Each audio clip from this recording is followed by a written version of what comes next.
भारत में अब भी ऐसे कई लोग मौजूद हैं जो आज भी गरीबी रेखा से नीचे हैं।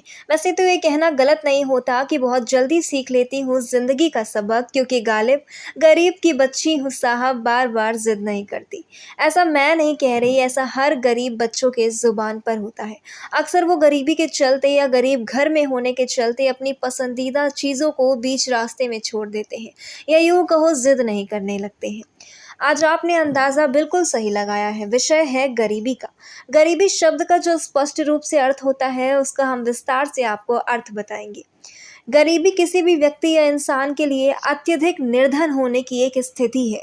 ये एक ऐसी स्थिति है जब एक व्यक्ति को अपने जीवन में छत, ज़रूरी भोजन, कपड़े, दवाइयाँ आदि जैसे जीवन को जारी रखने के लिए महत्वपूर्ण चीज़ों की कमी लगने लगती है।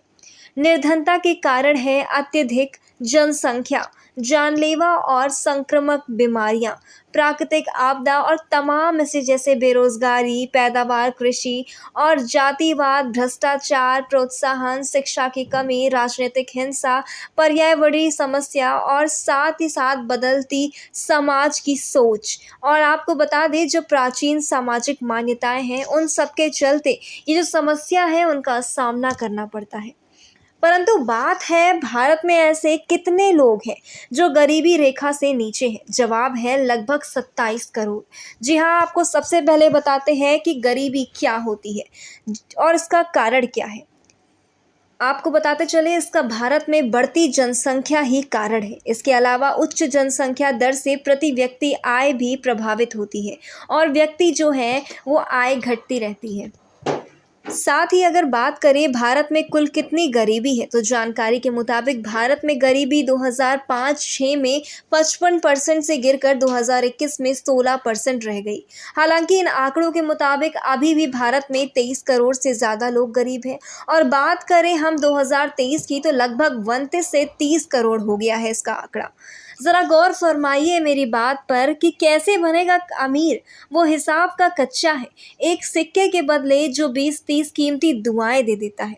गरीबों की आंखों में अगर आप झांकेंगे और देखेंगे, और यदि देख पाए, तो आपको यही लगेगा कि उन हिंदुओं ने न राम देखा है, न उस मुसलमान में उन्होंने अल्लाह देखा है। बस उस भिखारी ने सिक्कों की खनक में खुदा देखा है। जी हाँ, खुदा देखा है।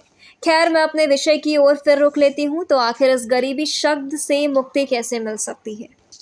तो आइए गौर फरमाते हैं। ये बहुत ज़रूरी है कि एक सामान्य जीवन जीने के लिए उचित शारीरिक और मानसिक स्वास्थ्य, पूर्ण शिक्षा, हर एक के लिए घर और दूसरी ज़रूरी चीज़ों को लाने के लिए देश और पूरे विश्व को साथ मिलकर कार्य करना होगा।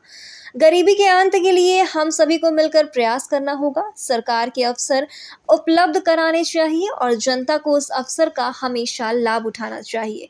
निष्कर्ष यही है कि गरीबी से मुक्ति के लिए हमें शिक्षा और कौशल युक्त होना होगा।